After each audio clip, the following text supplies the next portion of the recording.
السلام عليكم ورحمة الله وبركاته.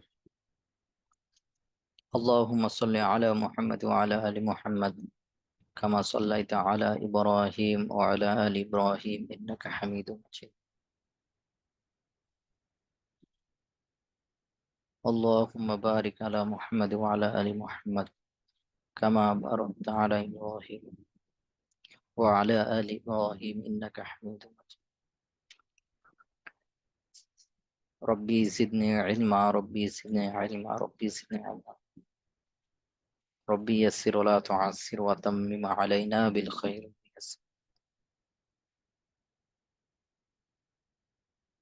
الله لا إله إلا هو الحي القيوم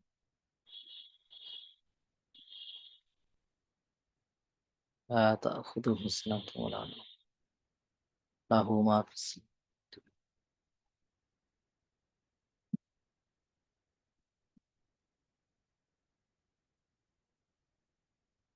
له ما في السماوات.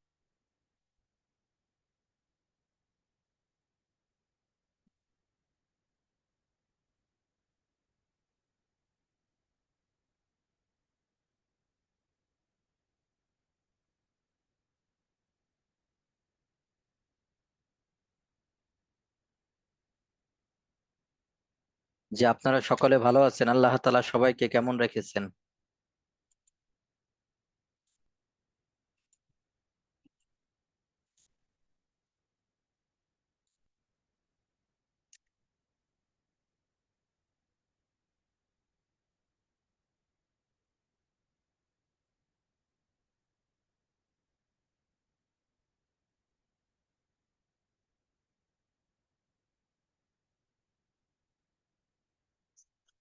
জি, ভাইদের ভিতরে এক দুজন কথা বলেন একজন, যে আপনারা সকলে ভালো আছেন। আলহামদুলিল্লাহ উস্তাদ। জি জি, সবাই কথা বললে আবার ইয়ে হবে, একজন কথা বললেই হবে আর কি। আল্লাহ তাআলা লাখো কোটি শুকরিয়া যে আল্লাহ তাআলা আমাদেরকে মহব্বত করেন, ভালোবাসেন। এর জন্য আইএমএ ভর্তি হওয়ার তৌফিক আল্লাহ তাআলা দান করেছেন। এটা আল্লাহ তাআলার অনেক বড় রহমত, দয়া। তলাবুল ইলমি ফারিদাতুন আলা কুল্লি মুসলিম, যে প্রত্যেক মুসলমানের উপর যে দ্বীনি ইলম অর্জন করা ফরজ ছিল। দেখা যাচ্ছে আমাদের ভিতরে অনেকে আমরা পড়তে পারি নাই বা করতে পারি নাই। তো ওই বিষয়গুলো এখন দেখা যাচ্ছে যে আমরা আল্লাহ তাআলা অনলাইনের উসিলায় হলেও ব্যবস্থা করে দিয়েছেন। তো আজকে প্রথম ক্লাস, এই হিসাবে আমার পরিচয় দিয়ে নিচ্ছি এবং ক্লাসের সূচনায় কিছু আমরা কথা বলবো। চ্যাট বক্স আপাতত অফ করে দিচ্ছি।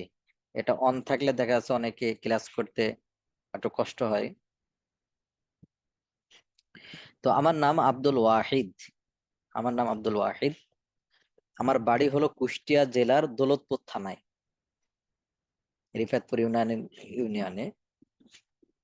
তো প্রাথমিক লেখাপড়া আমি ক্লাস 6 পর্যন্ত স্কুলে করি। এরপর পাশের গ্রামে চুনিয়ামুর মাদ্রাসা বলে একটা মাদ্রাসা আছে, সেখানে অল্প কিছুদিন লেখাপড়া করি। এরপর রাজশাহী জেলার দুর্গাপুর থানায় 1 বছর লেখাপড়া করি।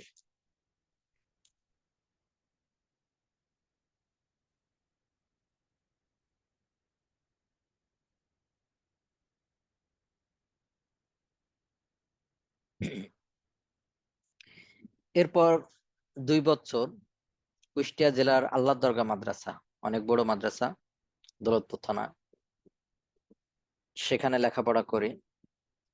এরপর 5 বছর যশোর দরাটানা,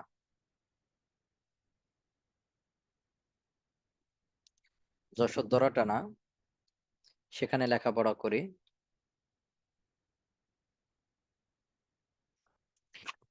এরপর মাস্টার্স সমমান দাওরা হাদিস এবং ইফতা, এটা হলো ঢাকা মিরপুর 1 আকবর কমপ্লেক্স মাদ্রাসায় পড়ি। এবং ধর্মতত্ত্ব নিয়ে মুফতি জুবাইর শাহ হুজুরের মাদ্রাসা ইসলামী দাওয়া ইনস্টিটিউটে 1 বছর পড়ি। এবং দারুল উলুম দেওবন্দেও ছিলাম, আলহামদুলিল্লাহ, দারুল উলুম দেওবন্দ ইন্ডিয়াতে। এরপরে 2 বছর মতো হলো আপনাদের খেদমতে আছি।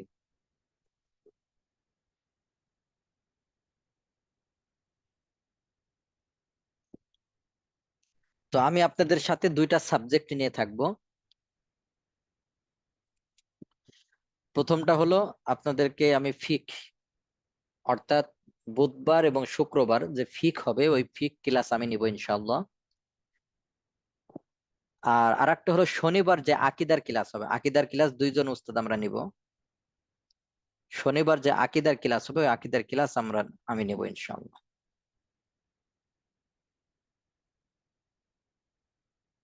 তো আজকে যেহেতু প্রথম দিন সেই হিসাবে আরো কিছু বিষয়, এই যে আপনারা ক্লাসে জয়েন করেছেন, তো ক্লাসে দেখা যাচ্ছে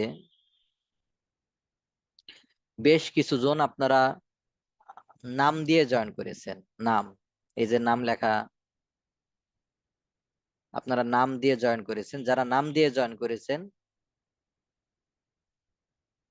তারা হলো বের হয়ে আবার আপনারা রোল নাম্বার দিয়ে জয়েন করেন। আপনারা যখন ভর্তি হয়েছেন আইএমএ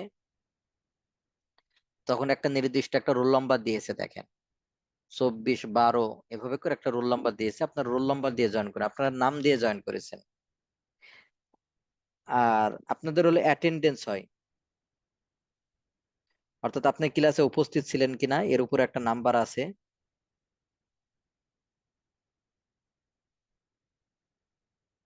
ক্লাসের উপস্থিতির উপর একটা নাম্বার আছে, 1 নাম্বার।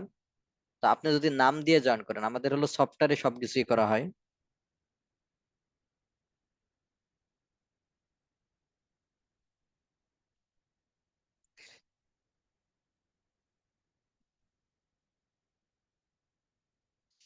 আপনাদের অ্যাটেন্ডেন্সটা এটা সফটওয়্যারের মাধ্যমে দেওয়া হয়। এজন্য আপনি যদি নাম দিয়ে জয়েন করে থাকেন তাহলে দেখা যাচ্ছে যে আপনার ওই অ্যাটেন্ডেন্সটা আসবে না, 1 নাম্বার কম পাবেন।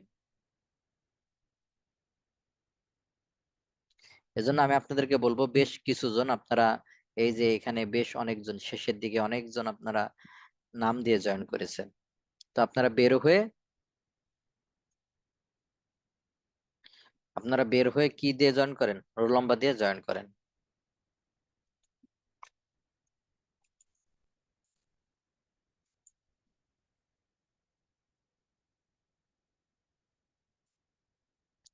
তো আমরা হলে ফিকের ক্লাসে আমি আপনাদের সাথে থাকবো ইনশাআল্লাহ। ফিকের ক্লাসে আমরা কি কি বিষয় শিখবো? তো ফিকের ক্লাসের ভিতরে আমরা শিখবো হলো আমাদের দৈনন্দিন মাসলা মাসাইল, আমাদের কিভাবে নামাজ পড়বো, রোজা রাখবো, কি কি বিধিবিধান আছে নামাজের ভিতরে, রোজার ভিতরে, ইত্যাদির ভিতরে। এই বিষয়গুলো নিয়ে মূলত আমাদের এখানে থাকবে, এই ফিকের ভিতরে থাকবে। তো প্রথম কয়েকটা ক্লাস আমাদের কাছে একটু তুলনামূলক কঠিন মনে হইতে পারে। প্রথম কয়েকটা ক্লাস আমাদের কাছে তুলনামূলক কঠিন হতে পারে, কিন্তু পরবর্তীতে আমাদের কাছে সহজ হবে ইনশাল্লাহ। পরবর্তীতে আমাদের কাছে সহজ হবে ইনশাল্লাহ। একেবারে সহজ আলোচনা, যে আমি কিভাবে আমাদের ই করব।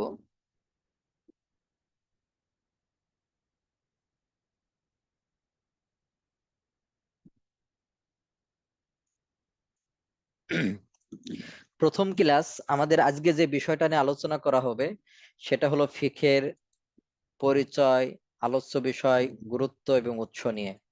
তো ফিকের পরিচয়, তো ফিক শব্দের আবিধানিক অর্থ হলো কোনো কিছু সম্বন্ধে জানা। তো এক ভাই একটু কথা বলবেন, ফিক শব্দের আবিধানিক অর্থ কি? কোনো কিছু সম্বন্ধে জানা। ফিক শব্দের আবিধানিক অর্থ কি?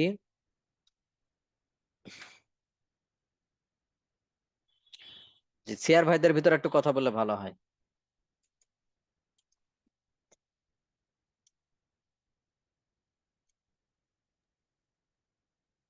কোনো কিছু সম্পর্কে জানা। হ্যাঁ, ফিক শব্দের আবিধানিক অর্থ কি? কোনো কিছু সম্বন্ধে জানা। বা আওয়াজ নাই, একেবারে আওয়াজ নাই, পাশে কার? আপনারা হাত নামাই ফেলেন। একেবারে আওয়াজ নাই এরকম কে কে আছেন?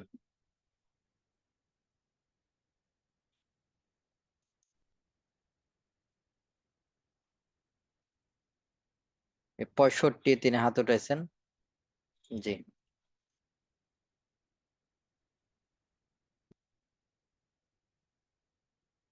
জি।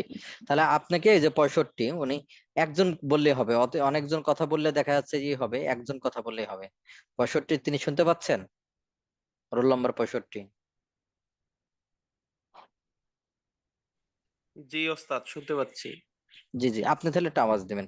তাহলে দেখেন, আজকে আমরা যেটা পড়বো, আমরা ফিকের পরিচয়, ফিক কাকে বলে। এই যে আমরা অনেক সময় শুনছি ফিক ফিক, ফিক কাকে বলে। তো ফিক শব্দের আবিধানিক অর্থ হলো কোনো কিছু সম্বন্ধে জানা। ফিক শব্দের অর্থ কি? কোনো কিছু সম্বন্ধে জানা। জ্ঞাত হওয়া বা অবহিত হওয়া ও বুঝা। ফিক শব্দের আবিধানিক অর্থ হলো কোনো কিছু সম্বন্ধে জানা, জ্ঞাত হওয়া বা অবহিত হওয়া ও বুঝা। ফিক শব্দের আবিধানিক অর্থ কি?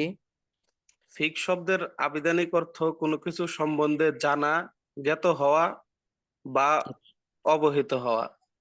জি জি জি।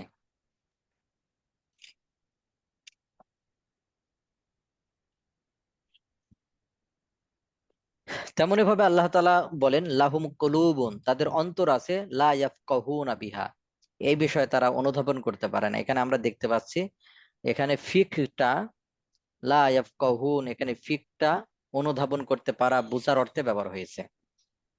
তো ফিক শব্দের আবিধানিক অর্থ হলো কোনো কিছু সম্বন্ধে জানা, জ্ঞাত হওয়া, অবহিত হওয়া। যে আমরা ফিক ফিক আমরা শুনি, তো ফিক শব্দের অর্থ হলো কোনো কিছু সম্বন্ধে জানা, জ্ঞাত হওয়া, বোঝা। ঠিক আছে। জি।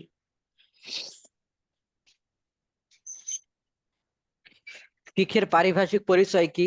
খুব সহজে বুঝেন।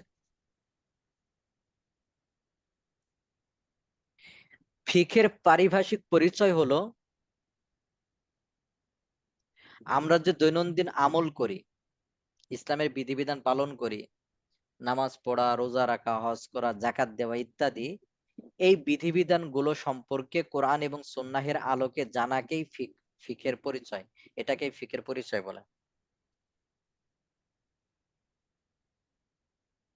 উদাহরণস্বরূপ, আমি আপনি কি সবাই কোরআন এবং সুন্নাহ থেকে মাসলা মাসাল বের করে আমল করতে পারবো? যেমন উদাহরণস্বরূপ একটা ছোট্ট একটা জিনিস বলি, অজু ভঙ্গের কারণ কি কি, কারণে অজু ভেঙে যায়, বা গোসলের ফরজ কয়টা, বলেন এটা কি আমি আপনি কোরআন এবং হাদিস থেকে নিজে নিজে বের করে আমল করা আমার আপনার পক্ষে কি সম্ভব? না, নিজে নিজে সম্ভব না। নিজে নিজে সম্ভব না। তাহলে বড় যারা ফকিহ, অর্থাৎ কোরআন এবং হাদিসের যারা অনেক জ্ঞান রাখেন, তাদেরকে ফকিহ বলা হয়, যেটা অনেক আগে চলে গেছেন ইমাম, তারা হলো ওই মাসলা মাসাইল গুলো বের করে দিয়ে গেছেন, সাজাই দিয়ে গেছেন, ওই মাসলা মাসাইল গুলো বের করে দিয়ে গেছেন, সাজাই দিয়ে গেছেন, এটাকে ওই সুন্দরভাবে রূপ দিয়েছেন, এটাকে বলা হয় ফিক। সুন্দরভাবে রূপ দিয়ে সে সাজানো, এটা হলো কি? ফিক। ফিক। জি।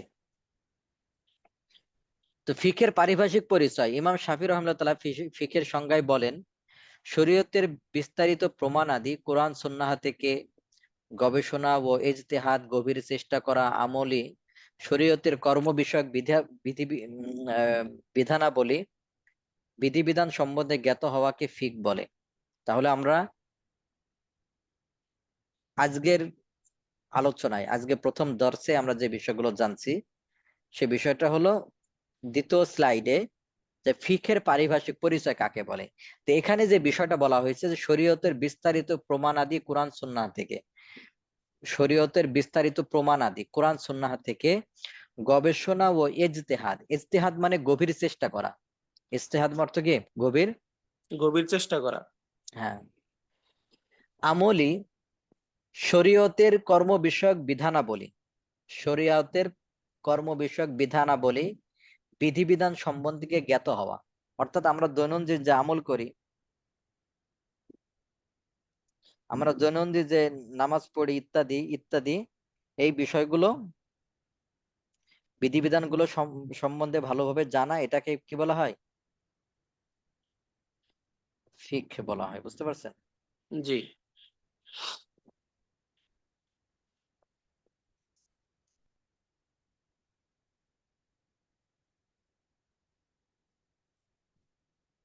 ইমাম আবু হানিফা রহিমাহুল্লাহ তাআলা তিনি বলেছেন, তাহলে আমরা সহজে আমরা বুঝি, এই সংজ্ঞাটা একটু কঠিন মনে হতে পারে, সহজ হলো, আমরা যে দৈনন্দিন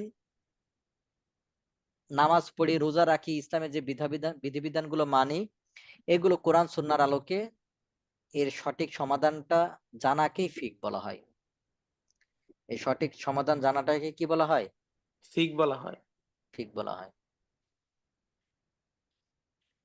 তো ইমাম আবু হানিফা রহিমাহুল্লাহ তাআলা বলেন, মারিফাতুন নাফসি মা লাহা ওয়া মা আলাইহা, নফস এবং আত্মার জন্য যেসব বিষয় কল্যাণকর, অর্থাৎ আমি যে বিষয়গুলো মানতে হবে, নামাজ পড়া, রোজা রাখা ইত্যাদি যে বিধিবিধানগুলো মানতে হবে, যেসব বিষয় কল্যাণকর এবং যেসব বিষয় কল্যাণকর নয় তা সহ নফস সম্বন্ধে যথাযথ অবহিত হওয়াকে ফিক বলা হয়। আমরা উপরের সংজ্ঞাটা খুব ভালোভাবে মনে রাখতে পারি। উপরের সংজ্ঞাটা,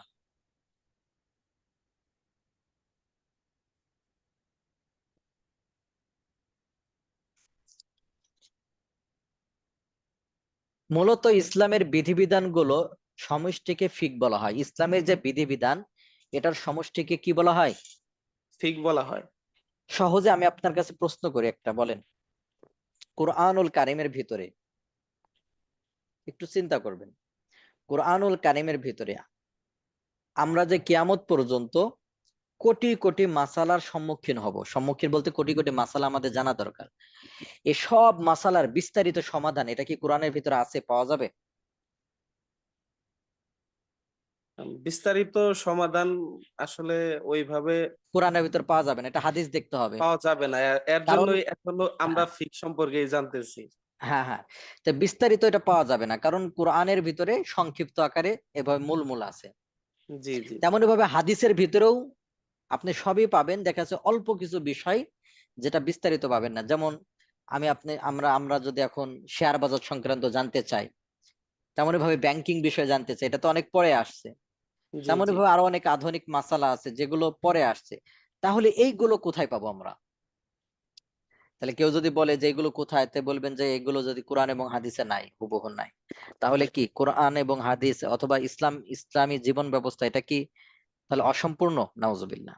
না, না, কোনোভাবেই সম্পূর্ণ। অসম্পূর্ণ। সম্পূর্ণ কিন্তু সব বিস্তারিত পাবেন না, মূল ভাবে আছে, মূলনীতি আছে। ওই মূলনীতি থেকে বড় বড় যারা ইমাম ছিলেন তারা হলো ওই মাসালাগুলো বের করে গিয়েছেন। শুধু আমি একটা বলবো, অজু কি কি কারণে ভেঙে যায়, আমরা দেখবেন ছোট ছোট মাসালার বই পড়লেই কিন্তু পাওয়া যায় যে 7 কারণে অজু ভেঙে যায়, আছে না? জি। পেশাব পায়খানা রাস্তায় কোনো কিছু বলেন, এই কারণটা শুধু একটা মাসালা, আমি এরকম লক্ষ লক্ষ মাসালার কথা বলবো না, শুধু এই মাসালাটাই আমি আপনি নিজে নিজে অজু ভঙ্গের কারণ যদি এভাবে সাজায় বের করে না দিয়ে যেতেন, কোরআন এবং হাদিস যদি আমি জানতামও, কোরআন এবং হাদিস যদি আমি পড়তেও পারি, বলেন এই মাসালাটাই কি আমি বের করে আমল করতে পারতাম? না, শুধু একটা, আমভাবে সম্ভব না। এটা সম্ভব না, এটা আমাদের পক্ষে কি না, সম্ভব না। তাহলে বড় বড় যারা ইমাম ছিলেন এই বিষয়গুলো বের করে গেছেন। মূল বিষয়টা হলো ফিক হলো একটা সামগ্রিক, আমার দৈনন্দিন জীবনে কিভাবে আমি চলবো, ইসলামী ভাবে চলবো, আমার সমাজ কিভাবে পরিচালনা করবো ইসলামী ভাবে, আমি রাষ্ট্র কিভাবে পরিচালনা করবো, সব বিষয়গুলো আছে। কোনো বিষয় যদি হুবহু না থাকে তো এটা কোরআন এবং সুন্নাহ থেকে বড় বড় ফকি যারা আছেন, বড় বড় ইমাম যারা ছিলেন তারা বের করে দিয়ে গেছেন। ঠিক আছে ভাই? জি।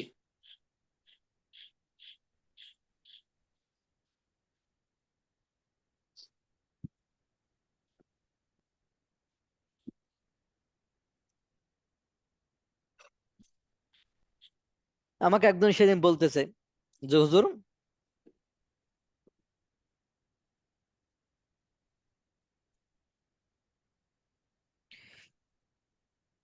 কোরআন এবং হাদিসের ভিতরে কি কোথাও, সে আমাকে বলতেছে কোরআন এবং হাদিসের ভিতরে কি কোথাও রাষ্ট্র কিভাবে পরিচালনা করতে হবে এগুলো আছে নাকি?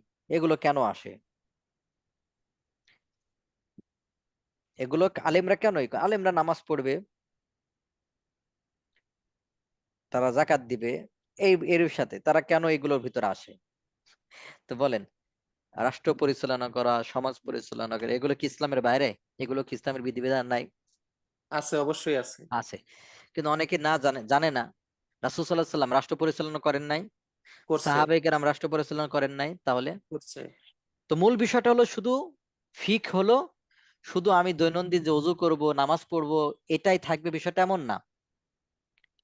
ফিকের বিষয় হলো যে আমি দৈনন্দিন যত বিধিবিধান আছে, সমাজ কিভাবে পরিচালনা করব, রাষ্ট্র কিভাবে পরিচালনা, সব বিষয় আছে এর ভিতরে, সব বিষয়ের সমাধান এই ফিকের ভিতরে আছে। যদি ইসলামী বিধিবিধান অনুযায়ী চলতো তাহলে আজকে আমাদের যে নৈতিকভাবে অবক্ষয় হয়েছে এটা কিন্তু হতো না। একটু চিন্তা করেন, আগে আমাদের সমাজ ব্যবস্থা কেমন ছিল, আজকে যেমন অশ্লীলতা ছড়াছড়ি না, তাই জি, প্রেম প্রীতি ভালোবাসা জিনা ব্যভিচার একেবারে সহজ। দেখা যাচ্ছে যে শাশুড়ির সাথে খারাপ কাজ, পাড়া প্রতিবেশী, হোটেল, বিভিন্ন জায়গায় দেখবেন যে জিনা ব্যভিচার একবারে ছড়াছড়ি। এগুলো মূলত এই যে পশ্চিমাদের দোষ, পশ্চিমারা এইভাবে করে ছড়াই দিয়েছে। এটা ভবিষ্যতে কিন্তু ক্ষতি হবে, এখনো ক্ষতি হচ্ছে, কিন্তু ভবিষ্যতে বড় ধরনের ক্ষতি হবে, যেটা এখন বুঝছে না, যেটা এখন বুঝতে পারছে না। জি, তো কি বলতেছিলাম, যে মূলত ইসলামের বিধিবিধান গুলোর সমষ্টিকে ফিক বলা হয়। যে ইসলামের যত বিধিবিধান আছে এর সমষ্টিকে ফিক বলা হয়। সকল মানুষের মধ্যে এরূপ জ্ঞানের শক্তি ও প্রজ্ঞা নেই যাতে সকলেই কোরআন ও হাদিস থেকে সরাসরি শরীয়তের আহকাম নিয়ম কানুন জানতে ও বুঝতে পারে এবং আইনের শাখা প্রশাখা সমূহ উদ্ভাবন করতে পারে। তাই এটি মুসলিম উম্মাহর প্রতি ইসলামের ফকিগণের একটি বিরাট অবদান যে তারা গোটা জাতিকে সে দায়িত্ব থেকে অব্যাহতি দিয়েছেন। কারণ আমরা সবাই কিন্তু এটা বের করতে পারতাম না। যেমন ডাক্তার, সবাইকে আমরা ডাক্তার হতে পারতাম না, ডাক্তাররা এসে আমাদের জন্য সহজ করে দিয়েছেন। দেখা যাচ্ছে যে তাদেরকে আমরা 200-500 টাকা দিলে তারা আমাদের চিকিৎসা কি কি করতে হবে এগুলো বলে দেয়, বলে দেয় না। জি, জি, সেদিন একটা ঘটনা শোনাই। আমাদের এক ভাই সম্পর্কে চাচাতো ভাই, উনি বলতেছেন তার চোখে খোঁচা লেগেছে। তো খোঁচা লাগার পর চোখ অনেক ফুলেছে, মানে এমনি একটা উদাহরণস্বরূপ বলতে চাচ্ছে আর কি, চোখ অনেক কি হয়েছে, ফুলেছে। ফুলেছে। তো ডাক্তারের কাছে গেছে। তো ডাক্তার গেলে সর্বোচ্চ 2 মিনিট কথা বলছে বলে একটা ড্রপ লিখে দিছে। এই ভিজিট নিয়েছে 500 টাকা, ভিজিটের নিছে কি 500 টাকা। 500 টাকা। তো ওই চাচার ওই চাচা মানে ওই যে ওর বাবা আর কি, যার এই অসুস্থ তার বাবা বলতেছে যে ডাক্তার সাহেব আপনি মাত্র এই যে 2 মিনিট সময়, 2 মিনিট বা 5 মিনিট সময় দিলেন, এর ভিতরে একটা ওষুধ লিখে দিলেন, তো এটা 500 টাকা কিভাবে হয়? তো উনি বলতেছে দেখেন আমি তো এই বিষয় সম্পর্কে আরো কত লাখ টাকা খরচ করে পড়ছি, এটা 500 টাকারই। তো বলতেছিলাম যে দেখেন সাধারণ মানুষ সে কি ডাক্তারের মতো জ্ঞান অর্জন করতে পারবে? ডাক্তার ডাক্তারই, সে চিকিৎসা দিছে, উনি বলতেছেন যখন আমি আসি ড্রপটা ব্যবহার করছি, 2-3 বার ব্যবহার করছি, পরে দেখে আমার চোখ ভালো হয়ে গেছে, আস্তে আস্তে কমা শুরু করছে, ওই ফোলা কমা শুরু করছে। তো কি বলতেছিলাম, ওরকম ভাবে দেখা যাচ্ছে যে ইসলামী বিষয়ে, ইসলামী নলেজ, ইসলামিক জ্ঞান অনেকের এভাবে অনেক ছিল। ইমাম যারা চলে গেছেন, গত হয়েছেন, যারা ফিক বিষয়ে জানতেন, এখনো জানেন, বাকি বড় বড় ফকি বড় বড় ইমাম এরা চলে গত হয়ে গেছেন, বড় বড় ইমাম যারা ছিলেন। তো তারা হলো এই ইসলামের বিষয়টাকে খুব সহজভাবে সাজায় দিয়ে গেছেন। আমি আপনি কিন্তু এভাবে বের করতে পারতাম না। তো এটাকে বলা হয় ফিক।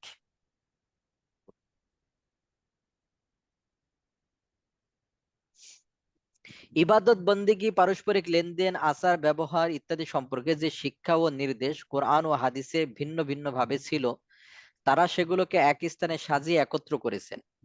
এটি ফিক, ফিকে ইসলামী বা এলমে ফিক। এক কথায় এটি হলো ইসলামের আইন শাস্ত্র। এক কথায় আমরা যদি বলি তাহলে ফিক হলো ইসলামের কি? আইনশাস্ত্র। ফিক হলো ইসলামের আইন আইনশাস্ত্র। শাস্ত্র। ইসলাম যে উন্নত জীবনের বাণী নিয়ে এই পৃথিবীতে এসেছে, বাস্তব জীবনে তার প্রয়োগ বিধি ফিক শাস্ত্রে বর্ণিত হয়েছে। এখন ফিকের আলোচ্য বিষয় কি, ফিকে আমরা কি কি পড়বো? ফিকের আলোচ্য বিষয় কি, ফিকে আমরা কি কি বিষয় পড়বো?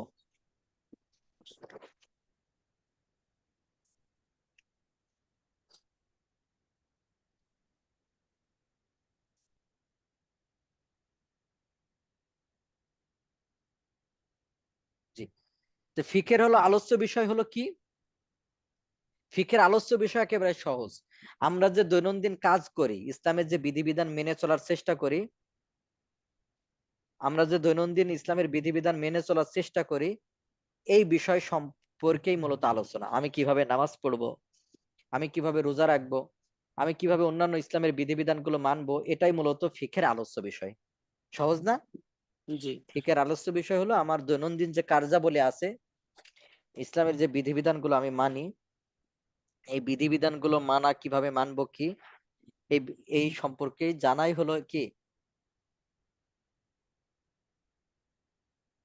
ফিক বলা হয়। জি, ফিকের আলোচ্য বিষয়।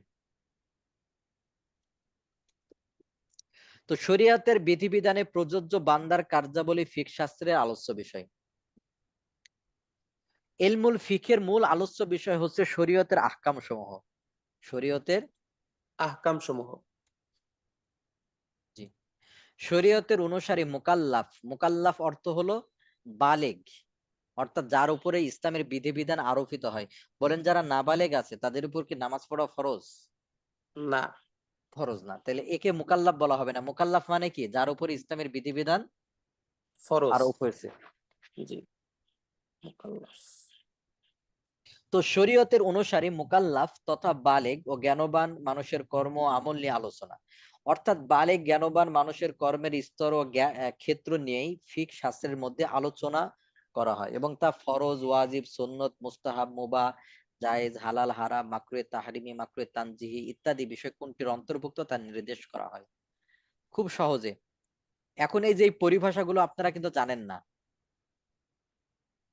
ফরজ কাকে বলে, ওয়াজিব কাকে বলে, সুন্নাত কাকে বলে, মুস্তাহাব কাকে বলে, মুবাহ কাকে বলে, জায়েজ কাকে বলে, হালাল কাকে বলে, হারাম কাকে বলে, মাকরুহে তাহরিমি, মাকরুহে তানজিহি এটা কাকে বলে, এটা কিন্তু আমাদের জানা নাই।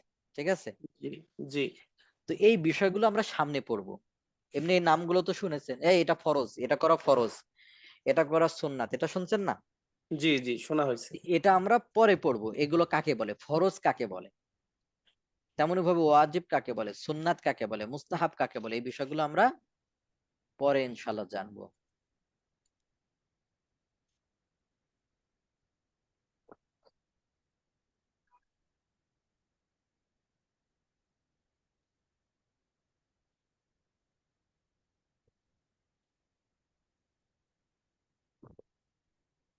জি, এরপর ফিকের গুরুত্ব। তো ফিকে গুরুত্বের ভিতরে যেমন কুরআনুল কারীমের ভিতরে ফিক শিকার ব্যাপারে উদ্বুদ্ধ আল্লাহ তাআলা করেছেন। যেমন দেখেন ফালাউলা নাফারা মিন কুল্লি ফিরকাতিন, যে প্রত্যেকটা গ্রুপ থেকে একটা দল নির্বাচিত হবে, তাইফাতুন একটা দল থাকবে, লিয়াতাফাক্কাহু যারা দ্বীনি ইলম অর্জন করবে। লিয়াতাফাক্কাহু মানে কি? দ্বীনি ইলম অর্জন করবে, ফিক অর্জন করবে। এই যে দেখেন লিয়াতাফাক্কাহু এর ভিতরে দেখেন ফা কফ হা ফিকহুন আছে, অর্থাৎ ফিক অর্জন করবে। ফিক মানে দ্বীনি এলেম অর্জন করবে, দ্বীনি এলেম অর্জন করে যেটা অন্যকে সে শিখাবে। কারণ সবাই আলেম হবে এরকম না। বলেন সবাই কি আলেম হবে? না। অর্থাৎ কিছু আলেম হবে, আর সবাই হলো দ্বীনি এলেম মোটামুটি জানবে। বড় বড় কোনো মাসালা জানার দরকার হয় তাদের কাছ থেকে শুনে নেবে, আমল করবে। বিষয়টা এমন, সবাই আলেম হবে বিষয়টা এমন। তো এ আয়াতে কিছু লোককে দ্বীনের ফকিহ হতে বলা হয়েছে। জি, যারা নিজেরা শিখে অন্যকে শিখাবে। তাহলে এখানে ফিক অর্জন করার কথা বলা হয়েছে, ফিক দ্বীনের বিশেষ অর্জন করার কথা বলা হয়েছে। কারণ আপনারা জানেন অন্যান্য সূরার ভিতরে ইকরা তুমি পড়ো, এরকম অনেক ইয়ে আছে যে ইকরা তুমি পড়ো, তো পড়ার কথা আলাদা, আর একটা হলো ফিক দ্বীনি এলেমের ব্যুৎপত্তি অর্জন করা। পড়ার ভিতরে যে কোনো একটা হতে পারে, পড়ো।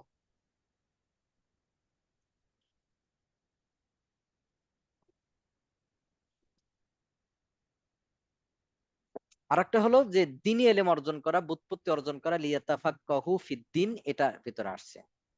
অন্য এক আয়াতে আল্লাহ তাআলা বলেন ইউতিল হিকমাতা মাইয়াশা, আল্লাহ তাআলা যাকে ইচ্ছা তাকে হিকমত দান করেন। তো হিকমতের একটাই হলো যে আল্লাহ তাআলা বিশেষ জ্ঞান, দ্বীনি ইলমের বিশেষ জ্ঞান আল্লাহ তাআলা দান করেন। দ্বীনি ইলমের বিশেষ জ্ঞান আল্লাহ তাআলা কি করেন? দান করেন। দান করেন। ইউতিল হিকমাতা মাইয়াশা। জি,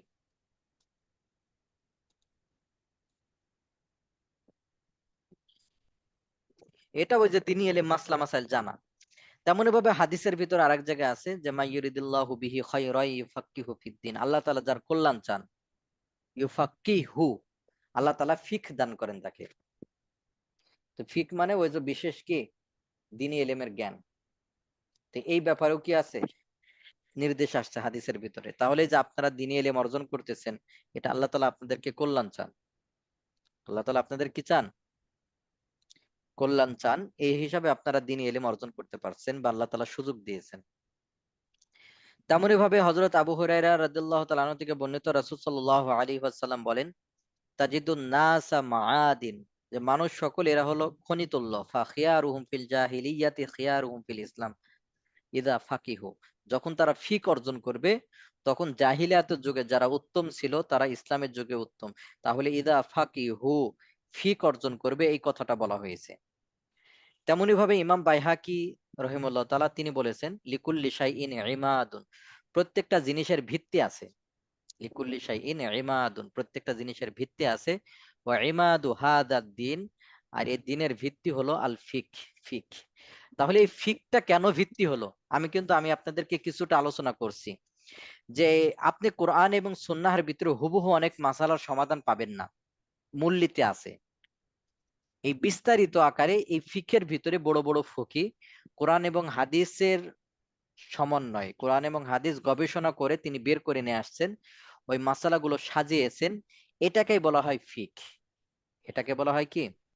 ফিক। তাহলে মূলত ফিক হলো কোরআন এবং হাদিস বিরোধী কোনো জিনিস না, কিন্তু মূলত কোরআন এবং হাদিস থেকে বের করে নিয়ে আসে, ওই আমল করা সহজ করার জন্য এভাবে বের করে নিয়ে আসে, এটাকে বলা হয় কি? ফিক। জি। আল্লামা ইবনে আবিদিন শামী রহিমাহুল্লাহ তাআলা তিনি বলেন, ফাল উম্মাতুল ইসলামিয়্যা লা হায়াতা লাহা বিদুনিল ফিক। ফিক হচ্ছে মুসলিম উম্মাহের জীবন।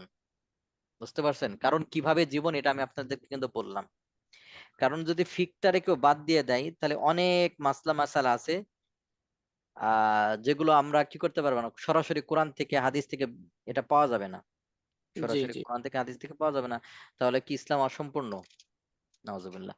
ইসলামের ভিতর সব আছে, কিন্তু এগুলো বের করতে হবে। যেমন উদাহরণস্বরূপ একটা উদাহরণ দেই। কেউ যদি কাউকে প্রশ্ন করে যে হুজুর, হায়েজওয়ালা মহিলা, হায়েজ মানে অর্থাৎ মাসিক যাদের হয় প্রত্যেক মাসে, তে মহিলা মৃত ব্যক্তিকে ধৌত করাতে পারবে কিনা? হায়েজওয়ালা মহিলা মৃত ব্যক্তিকে কি করাতে পারবে কিনা? ধৌত করতে পারবে কিনা? তো এখন মাসালা কি, এটা কি কোরআন এবং হাদিসের ভিতরে যতই আমি করি, এটা কি হুবহু এই মাসালার সমাধান পাওয়া যাবে? পাওয়া যাবে না। তো এখন একজনকে জিজ্ঞেস করা হলো পারবে কিনা, তখন সে বলল হ্যাঁ পারবে। তখন সে বলল কি? পারবে। পারবে। তো দলিল কি? সে যে পারবে, এটা দলিল কি? এটা দলিল হলো রাসূলুল্লাহ সাল্লাল্লাহু আলাইহি ওয়াসাল্লাম ইতিকাফে ছিলেন। জি। রাসূলুল্লাহ সাল্লাল্লাহু আলাইহি ওয়াসাল্লাম এতেকাফে ছিলেন। ইতিকাফে ছিলেন। এই অবস্থায়, ইতিকাফ থাকা অবস্থায় তিনি মাথা, অর্থাৎ নিজের মাথা মুবারককে তিনি বের করে দিলেন জানালা দিয়ে, দিয়ে আয়েশা রাদিয়াল্লাহু তাআলা আনহা বললেন যে তুমি আমার মাথাটা একটু টিপে দাও। তো আয়েশা রাদিয়াল্লাহু আনহা বললেন, ইয়া রাসূলুল্লাহ, আমি তো হায়েজ অবস্থায় আছি। আল্লাহ রাসূল বললেন যে হায়েজ কি তোমার হাতে লেগে আছে? হায়েজ কি তোমার হাতে লেগেছে, টিপে দাও। হাতে তাহলে লেগে আছে। হায়েজ অবস্থায় যদি সুস্থ ব্যক্তিকে, হায়েজ অবস্থায় যদি জীবিত ব্যক্তিকে, রাসূলকে যদি কি করা হয়, গায়ে হাত দেওয়া জায়েজ থাকে, তাহলে হায়েজ অবস্থায় মৃত ব্যক্তিকে ধৌত করাতে পারবে না? জি, তাহলে এই রেফারেন্স অনুযায়ী পারবে। হ্যাঁ। তাহলে দেখছেন কিভাবে বের করছে। জি তাহলে আমি জি। আপনি কি এভাবে করে বের করতে পারতাম? এরকম না অনেক না। মাসালা আছে। এরকম অনেক মাসালা আছে, যে মাসালাগুলো এভাবে করে বিভিন্ন হাদিস থেকে, কোরআনের আয়াত থেকে বিভিন্ন ভাবে এভাবে বের করেছে বড় বড় ফকিহ। যেমন মনে করেন উদাহরণস্বরূপ আমি আপনাকে বলি, যারা ব্যবসা বাণিজ্য করেন, যে ব্যবসা বাণিজ্য কোনটা জায়েজ না জায়েজ, এই মাসালাগুলো, এই মাসালাগুলো হুবহু কোরআন এবং হাদিস থেকে বের করে আমল করা, এটা আমি আপনার জন্য কঠিন না? অবশ্যই কঠিন। কিন্তু বড় বড় ফকিরা দেখবেন, বাজারে দেখবেন বই পাবেন সুন্দরভাবে সাজানো গোছানো, সুন্দরভাবে সাজানো গোছানো, কি পাবেন? হ্যাঁ, বই পাবেন যেখানে বই পাবেন। হ্যাঁ, যেখানে আপনার ফিকের বিষয়গুলো সুন্দরভাবে সাজাই দেওয়া হয়েছে। এগুলো বড় বড় ফকিরা কি করে দিয়েছেন, এগুলো সাজাই দিয়ে গেছেন। এগুলো বাংলাদেশে দেখা যাচ্ছে বাংলাতে অনুবাদ আছে, আরবিতে আছে, আরো অনেক কিছু আছে। এগুলো বিষয়টা হোক মূলত ফিক, যার ভিতর মূলত মাসলা মাসাইল, এই বিষয়গুলো আমরা জানবো। তাহলে ফিকের ভিতর কি শুধু নামাজ রোজা এগুলোই, না এর ভিতরে রাষ্ট্র সমাজ সব বিষয়ে আছে? সব বিষয়ই আছে, আমাদের দৈনন্দিন জীবনে যত হ্যাঁ, কিছু আছে সব সবই বিষয়। আছে। হ্যাঁ, তো ফিক শাস্ত্র মানুষের ব্যক্তিগত, পারিবারিক, সামাজিক ও রাষ্ট্র জীবনের সাথে ওতপ্রোতভাবে জড়িত। মানুষের জীবন গতিশীল। এই গতিশীল জীবনে ইসলামী শরিয়তের ব্যাপারে অনেক জটিলতা দেখা দেয়। আর এই জটিলতা ও সমস্যা সমাধানের জন্য ফিক শাস্ত্রের যথেষ্ট প্রয়োজন রয়েছে। ফিকের ন্যায় অন্য কোনো এলম মুসলমানদের নিকট অধিক গুরুত্ব লাভ করেনি, কারণ ফিকের ভিতরে মাসলা মাসাইল গুলো এগুলো সবগুলো আছে। জি। এখন আমরা পড়বো যে ফিকের উৎস কি, ফিক কোথায় কোথায় থেকে আসছে, কোথায় কোথায় থেকে নেওয়া হয়েছে, এই মাসলা মাসাইল গুলো কোথায় থেকে বের করা হয়েছে।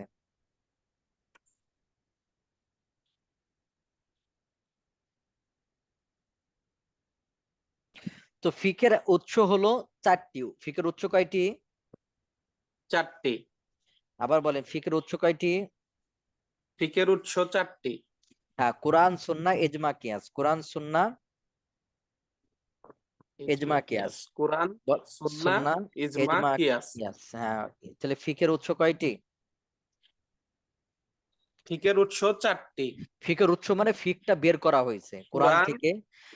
তাহলে ফিকটা জি বের জি। করা হয়েছে এইভাবে যে কোরআনের ভিতরে যে মাসালাটা আছে তাহলে কোরআন থেকে নেওয়া হয়েছে। কোরআনের ভিতরে যদি না জি থাকে তাহলে সুন্নাহ থেকে নেওয়া হয়েছে। সুন্নাহর ভিতর না থাকলে ইজমা কিয়াস গিয়ে যাওয়া হয়েছে। কিন্তু এমন না কিন্তু যে জি। কোরআনের ভিতরে আছে হাদিসের ভিতরে আছে তবুও ইজমা কিয়াস থেকে নিয়ে আসা হয়েছে, তখন কিন্তু এটা জায়েজই হবে না, এরকম না কিন্তু। তো এই যে কোরআন এবং সুন্নাহর ভিতরে এই যে আমি কিভাবে কেন নিয়ে আসবে, এটা কিন্তু আমি আপনাদেরকে উদাহরণ দিলাম যে সব যদি কোরআন এবং হাদিসের ভিতরে যে সব যদি থাকতো তাহলে কোরআন এবং হাদিস কত হাজার খণ্ড হইতো, কত হাজার কোটি খণ্ড হইতো। মূল বিষয়টা হলো কোরআন এবং হাদিসের ভিতরে মূলনীতি আকারে আছে, ওই বিষয়গুলো পরবর্তীতে ফুকাহায়ে কেরাম, বড় বড় ইমাম যারা ছিলেন তারা সাজায় দিয়ে গেছেন। এজন্য যারা ইমাম ছিলেন তারা যখন কোনো মাসালা বের করতে গিয়েছেন, যদি কোরআনের ভিতর হুবহু পান তাহলে কোরআন থেকে নিয়েছে, যদি কোরআনের ভিতর হুবহু না পান তাহলে সুন্নাহ থেকে নিয়েছে, যদি সুন্নাহের ভিতরে না পান তখন ইজমা বা কিয়াসে গিয়েছেন। কিন্তু কোরআন সুন্নাহ মাসালা থাকার পরেও ইজমা কিয়াসে যান নাই তারা। ভাই বুঝে আসছে ভাই? জি। কোরআন এবং সুন্নাহতে থাকার পরে তারা ইজমা কিয়াস চান না। ইজমা কিয়াস কাকে বলে এটা আমরা আগামী ক্লাসে স্টেপ বাই স্টেপ আমরা আলোচনা করবো ইনশাআল্লাহ। আজকের ক্লাস আমাদের এ পর্যন্তই। এখন হলো কেউ কেউ প্রশ্ন করবেন, কয়েকটা প্রশ্ন, যে উস্তাদ আজকের ক্লাসে আমাদের কি কি মুখস্থ করতে হবে। তো আমাদের হলো মৌলিক বিষয়গুলো মুখস্থ করবেন, যেমন ফিকের উৎস কয়টি, ফিকের আবিধানিক অর্থ কি, ফিকের আলোচ্য বিষয় কি, ফিকের গুরুত্ব কি, হাল সার সংক্ষেপ মুখস্থ করবেন। এখানে কোরআন এবং হাদিসের যে রেফারেন্স গুলো আছে এগুলো মুখস্থ দরকার নাই, এগুলো মুখস্থ করা লাগবে না।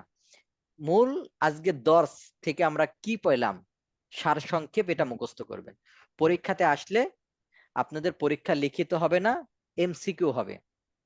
এমসিকিউ বলতে আপনারা অনেকে জানেন যে এটা টিক চিহ্ন আকারের, অর্থাৎ সঠিক, যেমন একটা লেখা থাকবে যে ফিকের উৎস কয়টি, এবার নিচে অপশন দেওয়া থাকবে 3টি 4টি 5টি, আপনি সঠিকটাতে টিক চিহ্ন দিবেন, এমন। এখন কেউ কেউ প্রশ্ন করবেন যে ওস্তাদ আজকে যে পড়াটা পড়লাম এই স্লাইডটা কোথায় পাবো, এই যে স্লাইডটা আমরা আপনি যে পড়ালেন এই স্লাইডটা কোথায় পাবো। আপনারা যে ভর্তি হয়েছেন, যে আজকে ভর্তি হয়েছেন, এই ভর্তি হওয়ার পর আপনাদের একটা ইমেল গেছে না, রিপ্লাই গেছে না, যে আপনাদের ওখানে ক্যাম্পাস, জি তারপর আসছে। পোর্টাল, গ্রুপ টুরুপ এগুলো গেছে না একটা। জি ওখানে জি। দেখেন যে ক্যাম্পাস লগ ইন বিবরণ, এই ক্যাম্পাস ওখানে গিয়ে আপনার রোল নাম্বার দিয়ে এবং আপনার যে পাসওয়ার্ড আছে এটা দিয়ে জয়েন করবেন। তো জয়েন করলে ওখানে দেখবেন 4টা ক্যাম্পাস আসবে, 4টা ফোল্ডার আসবে। একটা দেখবেন ফিক, আর একটা আকিদা, আর একটা ডিএনএ, এই এরকম আর কি। তো ওখান থেকে ফিকে ঢুকবেন, ওই ফিকের ভিতরে দেখবেন কোর্স ম্যাটেরিয়ালস, এই অপশনটা আছে, ওই অপশনে এই স্লাইড গুলো পাবেন। তো আপনারা কেউ চাইলে এই স্লাইড গুলো ওখান থেকে ডাউনলোড করে নিয়ে পড়তে পারবেন। ওই স্লাইড গুলো ওই কোর্স ম্যাটেরিয়ালস ওখানে পাবেন। এর একটু নিচে ক্লাস ভিডিও, ওই ক্লাস ভিডিওতে ভিডিও গুলো পাবেন। আমরা যে আজকে পড়লাম, হয়তো কেউ ক্লাসে উপস্থিত নাও হতে পারেন কোনো কারণে, তাহলে ওই ভিডিও গুলো পাবেন ক্লাস ভিডিওতে। এই ভিডিও গুলো পাবেন ক্লাস ভিডিওতে। ভিডিওতে। তো এই স্লাইডটা আমি এখনো দেই নাই, এখন পাবেন না, ক্লাসের পরে আমি দিয়ে দেব। ক্লাসের পরে দিয়ে দিলে আপনার ক্লাসের পরে আপনি পড়তে পারবেন। আর ভিডিওটা আপলোড হইতে হয়তো 2-3 দিন, 1-2 দিন দেরি হবে। ভিডিওটা আপলোড হতে কি হবে, একটু দেরি হবে। হ্যাঁ একটু দেরি হবে ভিডিওটা আপলোড হইতে। আর এই আর কি। আর আপনাদের জি, আর প্রতিদিন এরকম ক্লাস থাকবে। আর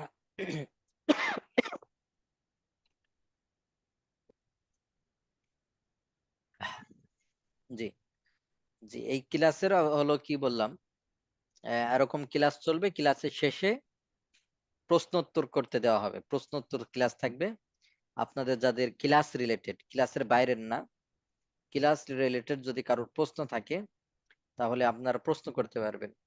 এছাড়াও দেখা যাচ্ছে ক্লাসে অনেক ভাইকে প্রশ্ন করার ওইভাবে সুযোগ ওইভাবে সম্ভব না, কারণ এই যে এখানে প্রায় 200 জন মতো আছেন। বলেন 200 জনকে যদি প্রশ্ন করার সুযোগ দেওয়া হয় তাহলে কয় ঘন্টা মতো লাগতে পারে, অনেক সময় না? অনেক লম্বা সময় লাগবে। হ্যাঁ, এজন্য মূলত আমরা ওই ক্লাস রিলেটেড পরে 5-10টা বা 20টা প্রশ্নের উত্তর দেব। এছাড়া আপনাদের একটা প্রশ্ন উত্তর ক্লাস থাকবে ভাইদের শুধু, ঠিক আছে? এটা হলো কবে থাকবে এটা আমি আপনাদেরকে বলে দিব আবার সামনের ক্লাসে। রবিবার, রবিবার আপনার প্রশ্ন উত্তর ক্লাস থাকবে মাগরিবের পরে। মাগরিবের পর, বর্তমান হলো 7:30 থেকে থাকবে। রবিবার মাগরিবের পর আপনারা এই আইডিতে জয়েন করবেন। এই আইডিতে আপনারা জয়েন করবেন, একটা ক্লাস থাকবে। ওই ক্লাসে আমাদের আপনারা প্রশ্ন উত্তর করতে পারবেন। ওখানে পুরো ক্লাসটা শুধু প্রশ্ন উত্তর ক্লাসই। ভাই যারা আছেন ওরা হলো উন্মুক্ত প্রশ্ন করতে পারবেন, ঠিক আছে?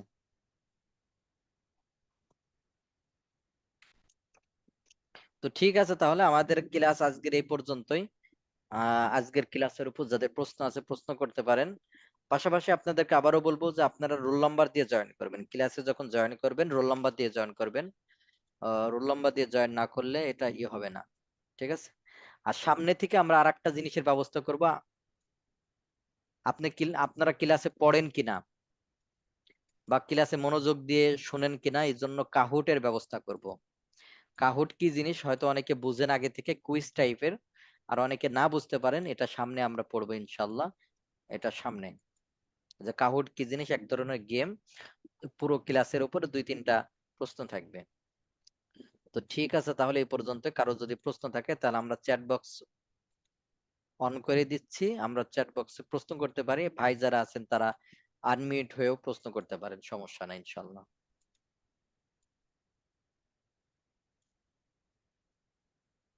জি,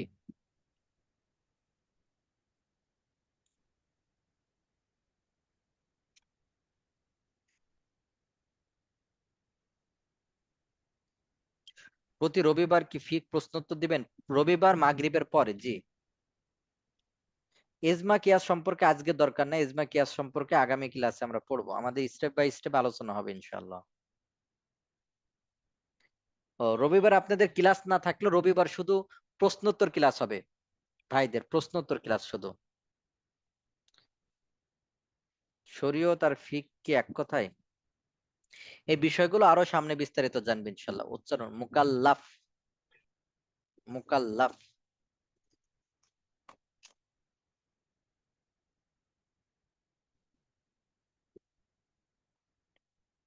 রবিবার কয়টায়? রবিবার হলো মাগরিবের পর। রবিবার হলো আপনাদের হলো মাগরিবের পর।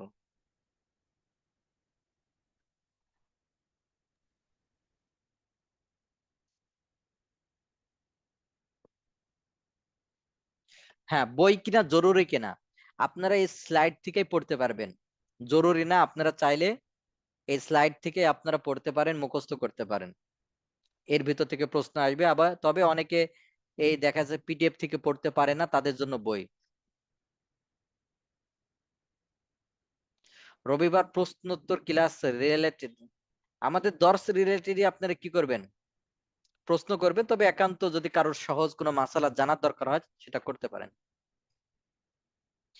অ্যাটেন্ডেন্স কখন শো করবে, এটা পরে, এখন না। অ্যাটেন্ডেন্স সকল বিষয়ে প্রশ্নোত্তর এরকম না, হয়তো ক্লাস রিলেটেড, হয়তো চাইলে আপনারা সহজে কিছু প্রশ্ন করলে আপনার সকল বিষয় করতে পারেন।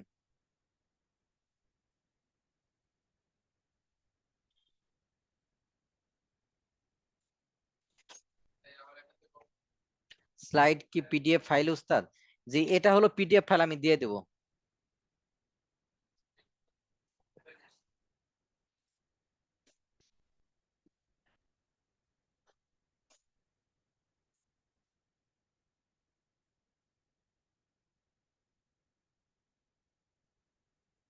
এখন লিভ নিতে পারেন। জি জি, হ্যাঁ, রবিবারের ক্লাসটা শুধু, জি জি, ক্লাসগুলো আপনাদেরকে বললাম, ওই যে ক্লাসগুলো আপনারা কিসে পাবেন, আপনাদের দার্স গুলো, এই ক্লাস আপনারা হলো ক্যাম্পাসে পাবেন, এই ক্লাস ক্যাম্পাসে পাবেন।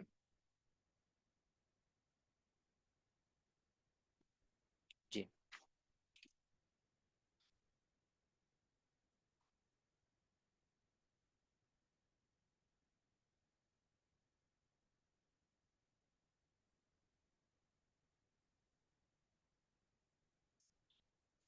হ্যাঁ দেখছি।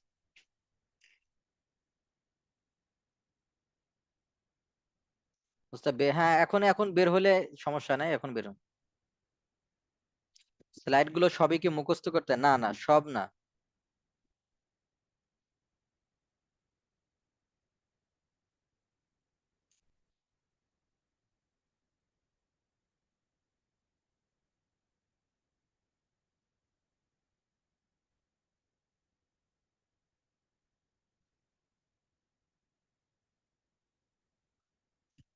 এই স্লাইড গুলো আপনারা ক্যাম্পাসে পাবেন, এই স্লাইড গুলো আপনারা ক্যাম্পাসে পাবেন।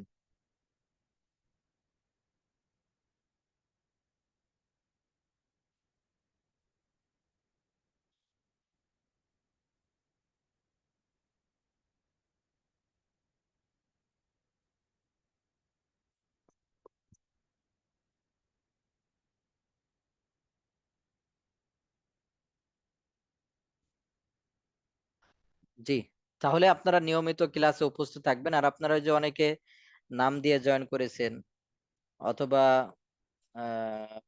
মোবাইলের নাম, নিজের নাম দিয়ে জয়েন করেছেন, এই সামনে থেকে রোল নাম্বার দিয়ে জয়েন করবেন।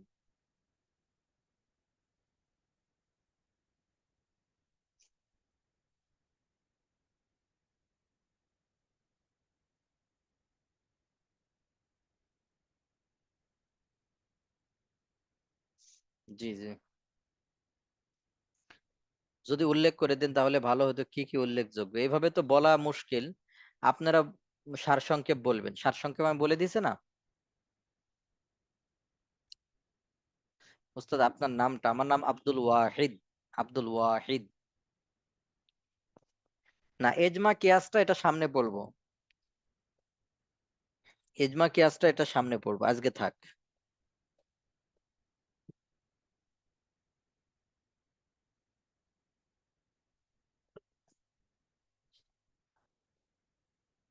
আমাদের কয়টা সেমিস্টারে ফিক পড়ানো হবে, 3টা সেমিস্টার লাগাতার।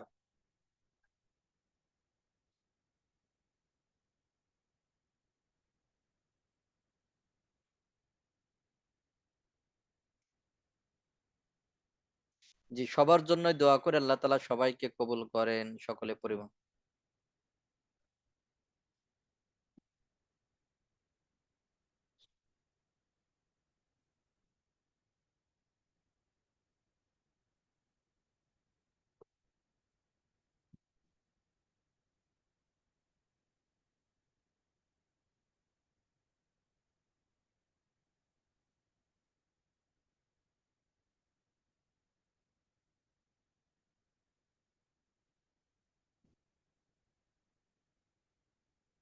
জি জি জি, সকলকে, জি জি।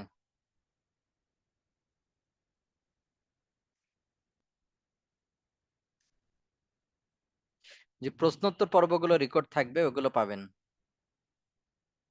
ক্লাস টাইম কম হয়ে যায় ওস্তাদ। ক্লাস টাইম কম হয়ে যায় বলতে ক্লাস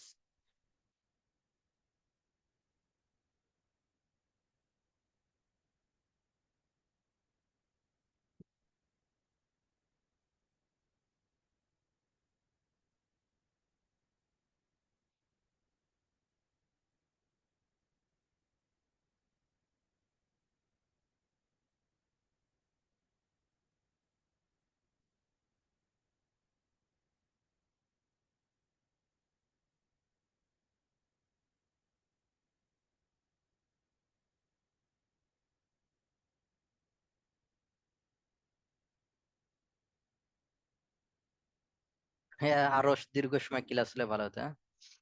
আসলে যা হচ্ছে এটা অনেক, আবার ঘুমানো আছে, ওঠা আছে, সব মিলে অনেক।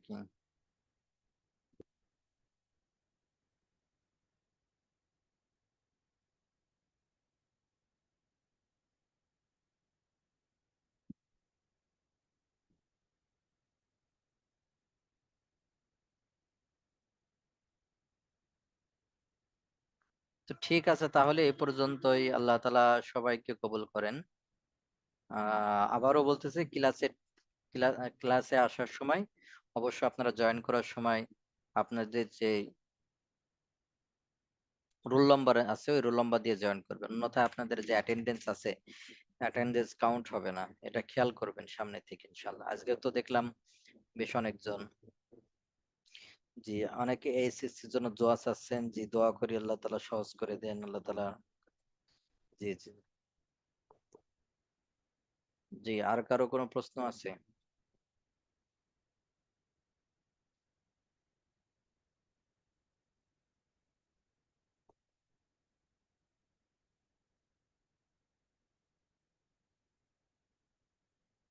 তো ঠিক আছে, তাহলে আল্লাহ তাআলা সবাইকে কবুল করেন, সকলে পরিবারকে আল্লাহ তাআলা কবুল করেন। জি, সুবহানাকাল্লাহুম্মা বিহামদিকা আশহাদু আল্লা ইলাহা ইল্লা আনতা আস্তাগফিরুকা ওয়া আতুবু ইলাইক। আসসালামু আলাইকুম ওয়া রাহমাতুল্লাহি ওয়া বারাকাতুহু।